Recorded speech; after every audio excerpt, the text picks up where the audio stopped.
Now, this is a good thing to hear. This is a great thing to hear for all the Overwatch players out there. They've been doing this event going on. They've got all the skins, the summer skins. You got, people in bikinis, people in shorts, all this stuff. It's just so cool. I wear my bikini when I play every day. Yes, you do. Like, I've seen it. It's quite disturbing. That's not what you said. Overwatch player reporting on console finally set to arrive. Overwatch players on console will be receiving a long requested feature in the game's next patch, the ability to report other players for bad behavior. The change was revealed by director Jeff Kaplan on the Overwatch forums, who said reporting on console will be available when patch 1.14 goes live. The patch that has DM and TDM is currently on the PTR for testing. I don't know what any of that. Team deathmatch. There you go. I got you. It's not clear when that patch will be released fully. While PC players have been able to report players for toxic behavior, cheating, or poorly play for some time, console players have only been able to use PSN and Xbox Live's own reporting tools, which are simply not as useful or accurate in pinpointing when a player has done wrong. Kaplan made it clear that this is only the first step. It is important to note that reporting system and punishments are very much an ongoing development for us, he wrote. Improvements will continue over time. We are working on increasing punishments for high-frequency offenders, email notification when your reports result in disciplinary actions. We're experimenting with this right now, and we'll expand this as we refine it, and eventually notifications in-game client when you report result in disciplinary action. So this is a good thing. It is. This is a needed thing, because if you ever play Overwatch or you play any kind of online game, you've always got those dirt bags. Those people that... Lots of dirt bags. They miss the cutoff on their loot crate, and they're just taking it out on everybody. Okay? And they're not delivering the payload. They're, just getting in the way. They're just being that person. They're being a Derek Diamond, if I can say myself. Now, what I get is a lot of people who just leave there. They do get taken out of the game, but the people who just sit there and don't do anything, or the people who are just sitting there trying to shoot you and you're on their team and they're just not Is there team damage? No, there's not. There's no friendly fire. But it's just annoying when you should be attacking other people and you're just sitting there spinning around, shooting your gun off in the air. That's annoying. My thing is, it's very, to, I guess, use an internet term, toxic players. There's the ones who go on, team chat and just berate people for no other reason than the fact that they have no life and they take that game way too seriously. It's like, okay, you died, guess what, so did everyone else, it's not the end of the world, go take a walk out of your mom's basement. See, I got that a lot in Smite, whenever, this guy would be not doing what he's supposed to be doing and it gets everybody killed, he'll be like, you rock, you rock, you rock, you rock, and he keeps sending that over and over again, and I'm like, dude, it's your fault we died, so shut up. And then the people who, it's like someone who dies, so it's like, I'm sorry, you died, you went, you were pushing way too far, I had to stay back, and they die, and they, spam, thanks, I'm like, it's not my fault. Or your healers who think, oh, I'm the damage dealer, let me go kill people. I mean, sometimes you gotta do damage, but it's like, And then you got those people that are cool and play just as Bastion, and then they rule the world. And then they steal sextuple kills from Evas with their ult. Yep. Whatever. But hey, if you're one of those dirt bags, those toxic people, they're coming for you. They're coming for you. Bad boy. And what you gonna do? What you gonna do when I report you? Oh, no, I have... No. I don't know. What I want to do now is I want to use my, because I have the Officer Diva skin. I want to use that and just go, people be like, I'm reporting you. You're under arrest.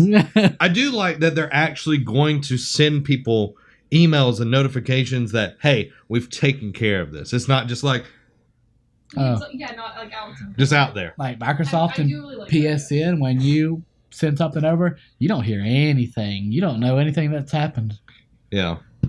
But I can tell you, if you report somebody with a really bad PSN name, they get blocked.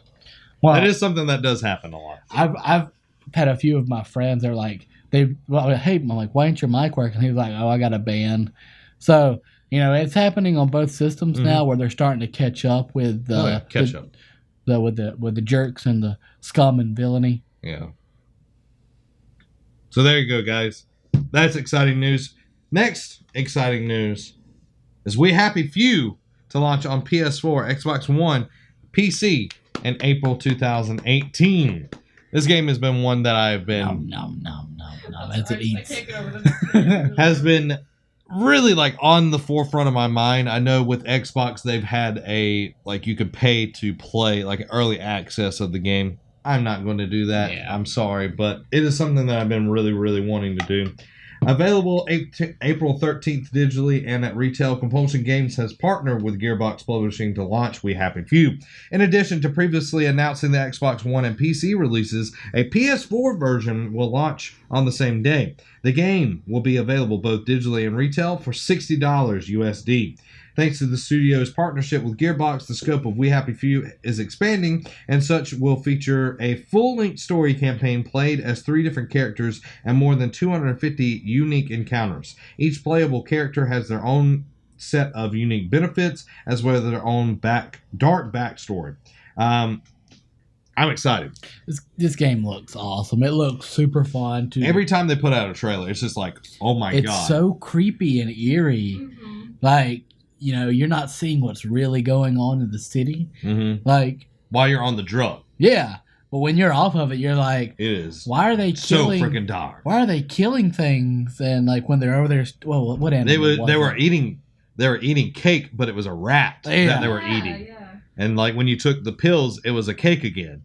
But when you didn't, it like. And what's very interesting is people know you're off of the drug when you start acting weird. So you have to like have this flow of like taking the drug for a while and then being off the drug, and you have to like walk that fine line, because if you're off the drug too long, the police come after you and take you away. Mm-hmm. So I love that there's that kind of mechanic to it, but you're also the whole time trying to figure out what's going on and trying to escape from this place. And I love the setting. It's kind of that like 60s, like the groove, 70s. Groove to it. Would you say 70s or 60s? It's kind of like that groovy. I lean more to the 70s. Yeah, like early 70s. Late 60s, early 70s. We'll go there. We'll split the difference. We'll split the difference. But I'm glad that it's coming to PS4. That was a smart choice. Hitting that 60 plus million people that have it, you know, that's smart. Yeah. That's super smart. Now, Not this smart. right here. Not smart. This is almost to the point where it's annoying. But I've got some opinions on it, okay? Crackdown 3 has been delayed to spring 2018. Microsoft has announced today that Crackdown 3, their premier launch title for the Xbox One X, has been delayed until spring next year. The Crackdown sequel, developed by Sumo Digital, is in collaboration with Regent Games, was originally announced at E3 2014. It's currently 2017, by the way. And Microsoft truly committed to the game as of 2017 launch title for the Xbox One X. The first reveal was accompanied by Microsoft boasting about how the game was only possible with Microsoft's cloud-based physics engine, a claim that they mostly backed off from in the years following, because they no longer do that.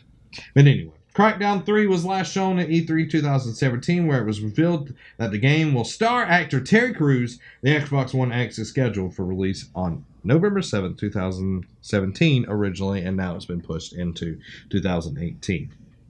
Now, that's big. Oh, yeah. It's supposed to be the Xbox One X launch title. No longer a launch title. What's pushing this system now? Nothing. Just the name. Just the name. And if you have a 4K TV, you want that luxury item. Oh, yeah. That's pretty much what it is. Go ahead and buy it. But there's nothing being tied to it that is going to actually use all the components as of now. Yeah. Okay, as of now. With me seeing that they're pushing this back, it says a lot. We've seen a lot of closures happen. We're seeing a lot of changes happening in Xbox. I have nothing against Phil Spencer. He's been doing a great job. I think once Phil Spencer took over Xbox, he had hard decisions to make, and he has started making those decisions. And you're seeing Xbox sort of right the path. Yeah. But the games that we have coming out, the only ones I can think of are Crackdown. We have Sea of Thieves, and there's like 2 more I want to say that are exclusive, first party titles to the console. But not all of it's bad. You saw Scalebound get canceled. You saw Lionhead get closed. You saw all of these things happening, but it's at this point where we're not going to put out a bad product. And I'm okay with that. I can accept this. It doesn't bode well to me at the same time, though. But I'm glad they're not putting out a game that's not finished and then expecting the DLC to fix it. No Man's Sky, okay? It took them almost a year to finally get the game to where it should have been at launch. But they did it. Yeah. I'm glad that they're taking some time, but it's not speaking well of the Xbox One X that it doesn't have anything this year that is actually going to use all of the console that is first party. Yeah. Now, we might get something that is like Call of Duty that's going to really use the PlayStation 4 Pro and the Xbox One X power and really push it, past what the baseline consoles are and everything. But for first party games, it's not really looking very good. No. Now, here's my take on it. Okay. Phil Spencer no longer, like, he's playing out the rest of this cycle until they get the Xbox 2 or whatever they're going to call it. All right? Or just the X. I'd call it X. Get X. It's like ecstasy. Yeah, X is going to give it to you. We use that song. We get DMX to, whatever. They're waiting for that next console. They're planning on it. They're putting all their, Halo no longer resonates. Gears of War 4 was okay. It wasn't great, but it didn't sell like the other Gears. Yeah. So they're putting all their eggs in the basket for the next generation. This generation's are a loss. They can't catch up, and that's not being mean. No. But Phil Spencer has improved the product immensely. He has. And I can admit that, because I'm looking at both sides. And everybody knows that I love my PlayStation, but I was a 360 fan. I was a huge 360 fan. But he's come in, he's had to fix all the crap. Oh, yeah. The DMR stuff, all of that. He's fixed all of that. He's moved it away from, this is a TV service. He's moved it into, we're about games. And we're about this. That's where it needed to be. And that's where it needed to be. And, moved away from the Kinect, having to have the Kinect plugged in and all of this kind of stuff. And we're riding the ship, but the ship has been so far down the wrong path that it's going to take a long time to even get close to where PlayStation has been, and that's okay. I think with the refresh of the console generation, they'll come out stronger because I think they're going to be pushing a lot of their first-party games to the next console system. When do you think we see the new system? Do you think it's 2018 or 19? 2020, 2021. Because I think Microsoft is going to have to ride the Xbox One X. The system that we have now. Yeah, they're going to have to ride it for a couple more years. Like I said, there's no way that they're going to catch up with PlayStation. Yeah. No. But I do like the direction that Phil Spencer is taking it. Because the last person who had his hands in the cookie jar of Microsoft, just dropping the ball left and right. And he had to come in and clean all of that up. Not like a complete overhaul, but pretty dang close to it. There was a lot of first-party studios not doing what they needed to be doing. They're not making progress. And a lot of people on the outside that are not looking at this as, this is a guy having to clean up somebody's mess. It's like coming after a kid that's had crayons and they haven't been looked after, and they've marked up all the walls all along down the hall, and they've drawn stuff all over that. He's having to clean up those messes, and he's doing a good job. It's just, it's the hard thing to look at this point where, you've got to accept what it is and move past that and accept that the Xbox One is what it is, and the next generation, I see Xbox, Microsoft coming out extremely strong. And they cannot, and I'm being 100% serious, they cannot do this, it plays on the PC and it plays on the Xbox. You can get, if you buy one, you get the other. It has got to be something that is exclusive on the Xbox. It cannot be this cross-play, world premiere, timed exclusive. It's got to be something that is, you can only play this on Xbox. You can only play this on Xbox. And it's got to be something big and something impressive because you look at PS4, you got Horizon. Oh my God, amazing. Great You got game. Bloodborne. You've got all of these games that are just these huge, only on PlayStation games. And Xbox is giving up that mind share to PC. And I understand it's Microsoft, they hold a lot of that, but it's got to be something that people want to buy the Xbox, because I don't even hardly turn on my Xbox. And that's sad, because I used to be such a big Xbox proponent. I'm glad they're fixing the UI problems. They're updating that. They're getting that better. But don't lose faith. As an Xbox fan, okay, don't lose faith. There's somebody at the helm that is trying to make Xbox something. He has Xbox, future. Mm-hmm. I think he's got it planned out fairly well. Yeah. I do think we see something big that's exclusively for Xbox, because Phil Spencer knows that, yes, letting us do Rocket League and a few other games, cross-play between PC, that's good and all. But until everybody is on that same level of, Xbox, PC, and PlayStation all cross-playing, there are games that are cross-play. There's still going to be exclusively for this console that you can't play on other ones. Yeah. But you got to have those first-party games. Yeah, you got to have that cutoff, because I know Microsoft is not only a gaming industry, but it's also, computers. Mm-hmm.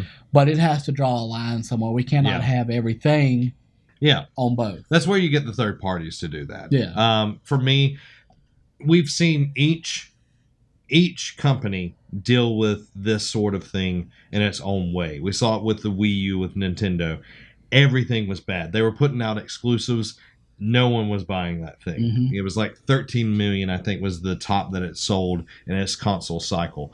They've come out with a Switch. It is selling like hotcakes. The attach rate to all the games that are on there is just absolutely amazing. Yeah. It's almost a 1-to-1. I'd even say it's better than 1-to-1. Looking at Zelda, would you not agree, Allie? I remember you looked up the stats for it a while ago, and it was I think there were more copies of Breath of the Wild that have been sold than there were Switches. Mm-hmm. I think that was either because people were buying it before they were able to get their Switch, and then also people were buying it for the Wii U. Yeah. But Zelda, a huge title like that was the perfect game to have launched with the Switch. Yeah, and it's not just been that. Look at ARMS. ARMS has sold amazing. Yeah. Splatoon is the top of the NPD charts this month. That's insane. And then you're getting there's curation. There's love about this. Mario Kart topped the charts. It's sold. It's almost a 1-to-1 as well. It's amazing how once you figure out what's wrong and you fix it, it works. See, and this is what we were really hoping Nintendo would do. Yeah. Get back on the right track, and this has made me so happy. Once stuff settles down with me, I'm getting my Switch. I'm getting Breath of the Wild. Because I've been wanting to play it. It's one of those things that's sitting there I just can't wait to play it. I was like, one day I'll play it. Yeah.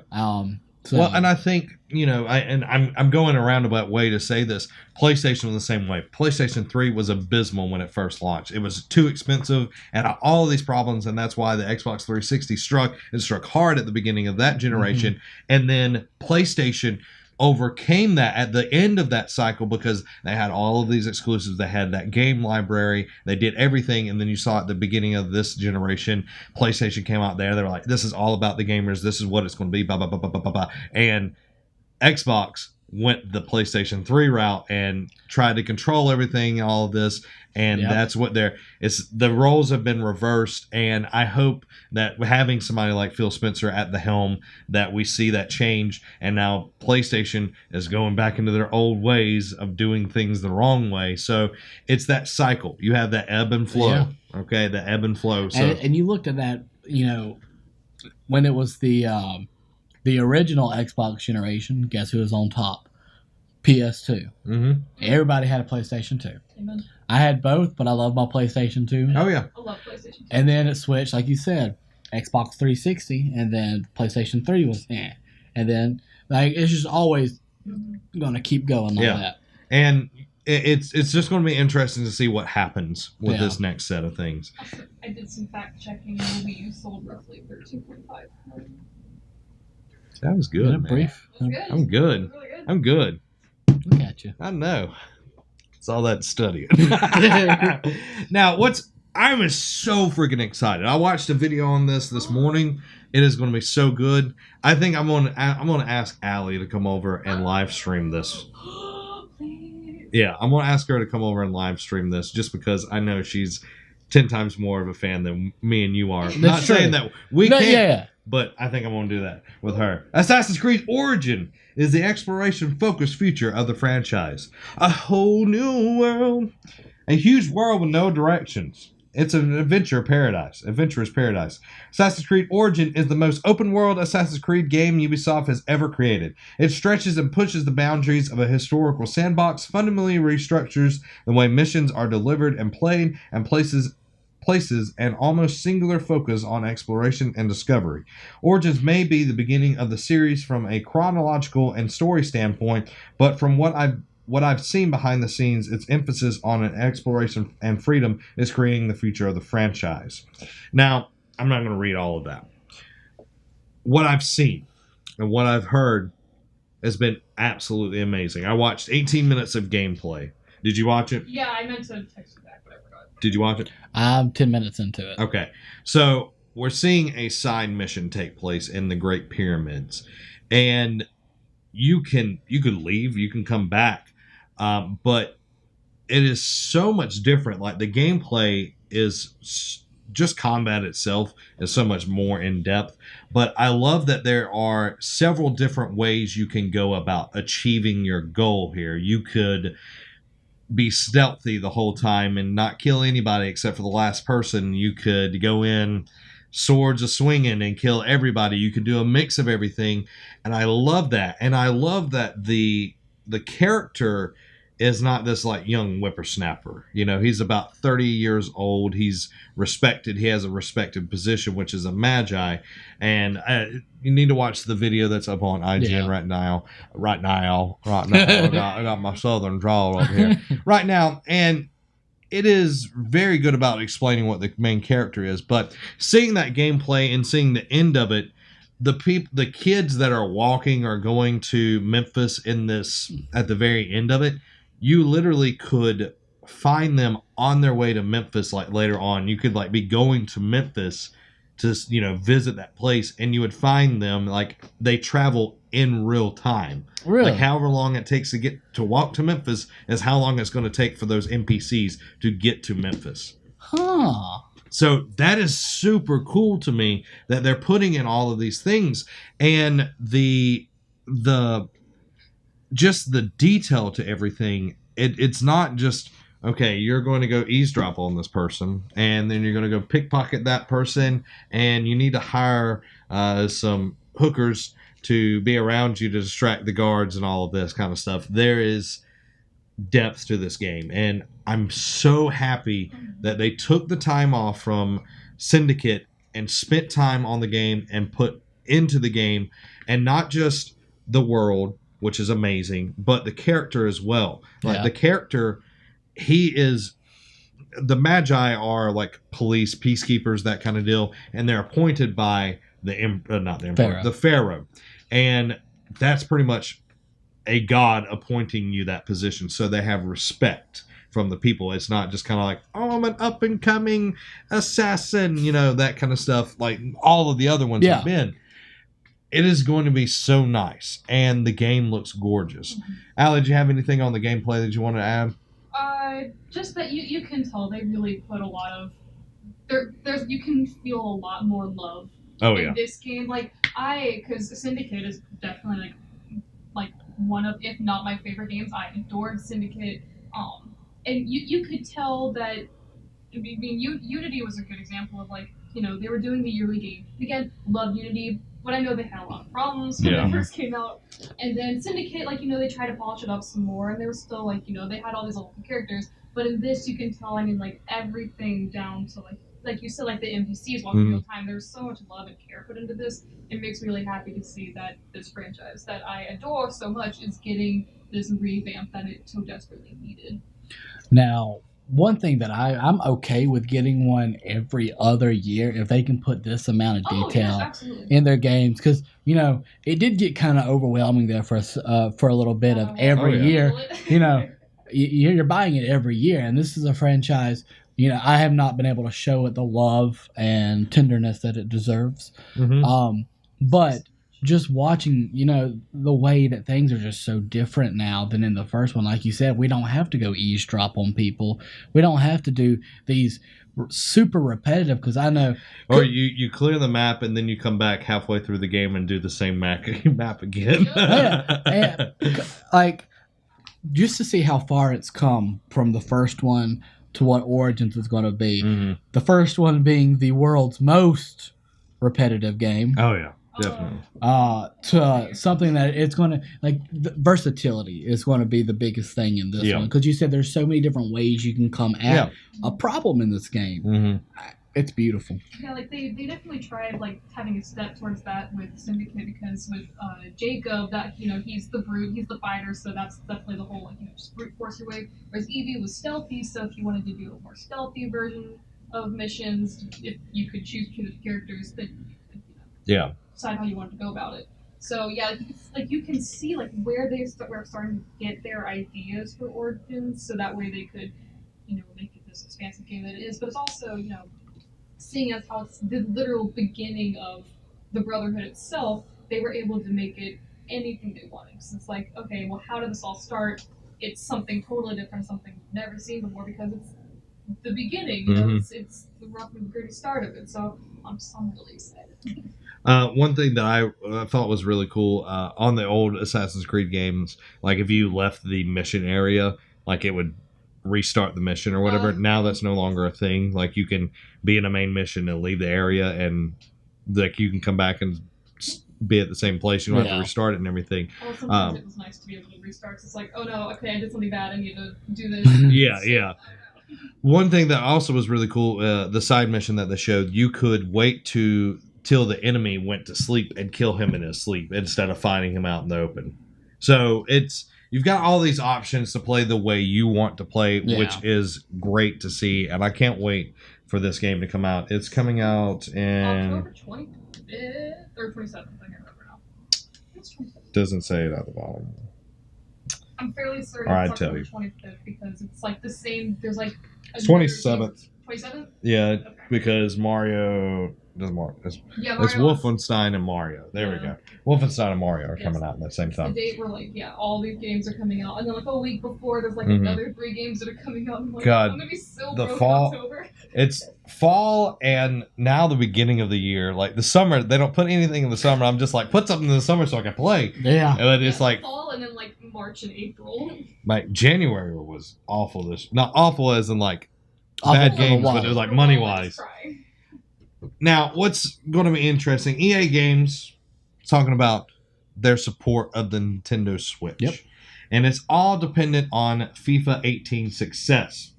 EA sees FIFA 18 Switch port as a test of the popularity of its games on Nintendo's latest console, and is seemingly using it to decide whether to continue releasing games on that platform. Speaking to Edge Magazine, EA Executive Vice President Patrick Soderlund explains that we want to be a part of the Switch and help Nintendo grow that installed base. But at the same time, we have to look at it as from a resource standpoint, and at some point the numbers become a factory. So for us, it's about supporting the platform, building technology for the platform, testing it out with big things like FIFA and maybe a couple others. We'll see. And if they go well, I see no reason why we shouldn't have as much of our portfolio on the platform as possible. I hope we get there. That would be my personal ambition. Now, we saw Capcom do the same thing. Yep. They put out Ultra Street Fighter 2. It sold really well, and Capcom's definitely going to support it. One thing that Nintendo does really great about is they curate the games that are being released on their console. You go onto the shop, there's only a handful of games that put out each week, maybe 3 at max. They're going to be good games. And having a third party, we talked about this a lot before the Switch comes out, that third party support is going to be a huge thing. It's been pretty much the whole success of the PlayStation 4, because there was a while PlayStation didn't have any exclusives, and now they're starting to roll out. But if you're wanting to see EA's games on there, their sports games or any games that they put out, Of course, they'll be a little bit different because the Nintendo Switch is very underpowered compared to the other systems. But if you want something that's on the go, if you want to, maybe get a Madden that's on the go again, this is the way to do it. Support FIFA 18. I'm not going to buy it because I don't care anything about FIFA, but that is their hugest install base. So putting that one out first is the best way. The best way to test it and see if people actually want to play it. I don't know how many Switch owners are FIFA fans, though. So I'm not sure what to say on that side of things. Like if it was Madden, I would get it. Mm-hmm. But like I've tried playing FIFA. It just does not work well for me. You got to scream goal a lot. Even if you're not getting goals, you just scream goal a lot. I think that's why they're so excited, because it doesn't happen that often. That's why they scream. Goal! Oh my God! I spent 4 hours. What goal? So I like that they're going that route. They're not just, we're going to fully support it. I understand their shyness about it because they got burnt pretty bad back on the Wii U. So they're not wanting to repeat that process, and I respect them for that. It's very understandable. Yeah, I respect them for that. Now, you're going to be excited about this. I am. Everybody out there that's got this thing is going to be excited about this. They're going to just run around crazy. Mewtwo is coming soon to Pokemon Go by appointment only. And you get invites, like based off of everything that I've heard.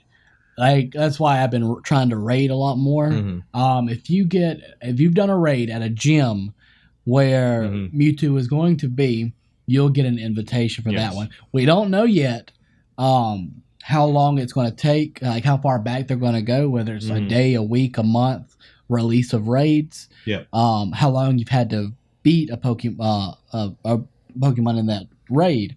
So we're just going to have to kind of see where it goes from there. Yeah. So these are the exclusive raids. Right now we have regular raids that, deal with the legendaries that are out right now, which are Articuno, Moltres, Lugia, and Zapdos. And those today through August 31st. That's when the cutoff for those. Yeah, they'll become less likely. Oh, less likely. Okay. I think this is a good thing. This started in Japan. They had a thing over there, and a lot of people went over there. A lot of people played. A lot of people got it. Quite a few million, which I'm glad that they learned from GoFest in Chicago, because that was a crap show. I want to say something else, but it was a crap show. It was a garbage truck on fire. It was a crap fest. Instead of PokeFest, it was a crap fest. Comparing it, they're like, it's the with the Holy Trinity. There was DashCon 2014 Fire Festival, I think it was, and then the Chicago Go or whatever. Yeah, Chicago. It was Pokemon Go Fest. Yeah, that's what they should have been called. It was horrible, but I'm glad they learned. Like they got with the with Verizon, Sprint, AT&T, and it was like, hey, you need to up, your towers and everything, so we can actually not have login issues and crap like that. So a lot of stuff was fixed. Now, Niantic is definitely facing the challenge of every MMO ever. And that's the in-game type deal where you've caught all the Pokemon and you spent a ton of time in there. What do you do next? And they're putting stuff out there. They're going to have to keep putting stuff out there. And thankfully, they've got a ton of Pokemon to draw from to keep putting out, every 6 months or whatever, another 150 or whatever. So we're only at Gen 2 right now. Yeah. They've got plenty of time. They got a ton of time to do it, but they've also got to keep it fresh and interesting. But they also have to balance it with the new players that are coming in that haven't done it, or the people that have, stopped playing and then come back to it. Because at this point, you're pretty much not even useful until you get higher level. Like you're not going to win a gym at this point in time if you're just starting. You know what I mean? You know what I mean? I know what I mean. I know what you mean. Like, you know what I mean. I have 2 accounts that I work on. One's a 30 and then one's a 22. The 22 does not help a whole lot, but I'm level 8. Well, can I help? You wouldn't do much. But if you can, with Gyarados, if you're attacking a Gyarados, it's flying and water, so it's double effective with electric. Yeah. So if you can team it up and know the opposite. I got a Magikarp. What can I do? Not much. You just need to go hang out near Halifax Pier and catch a lot of Magikarp. I don't have time for that. I don't have time for that. It happens. Yeah. So I'm glad that they're doing something. They need to start thinking also of the people coming back in or new people and even kids. Like, what's great is that they do, because with each raid that you do, you get a crap ton of experience. Like I've had. Could I raid with my level 8 character? Yeah, you can get into a raid and you'll still get experience if you win. What if it's just me? Then you can do the Magikarp raid and win. Is there actually a Magikarp raid? There is a Magikarp raid. Jesus It's a Christ. 1-star. Well, that's the best way to get the shiny Magikarp, and you get Magikarp candy and stuff like that. So yeah, like you said, like the people who are just now getting into it or they haven't played in a while, and you get 3,000 experience. Like the second account I made. Yeah. It's one that me, Willis, Jake, and we can split it up if we need to. I've had it for 2 weeks, and I'm level 22. To each his own, I guess. Like I said, because I do. Yeah. Look, like if you throw you're always Pokemon going though. Well, every time I turn on my phone, it's like, hey, let's go, Pokemon. Well, when you do, you're a trainer. I am. You're a trainer, man.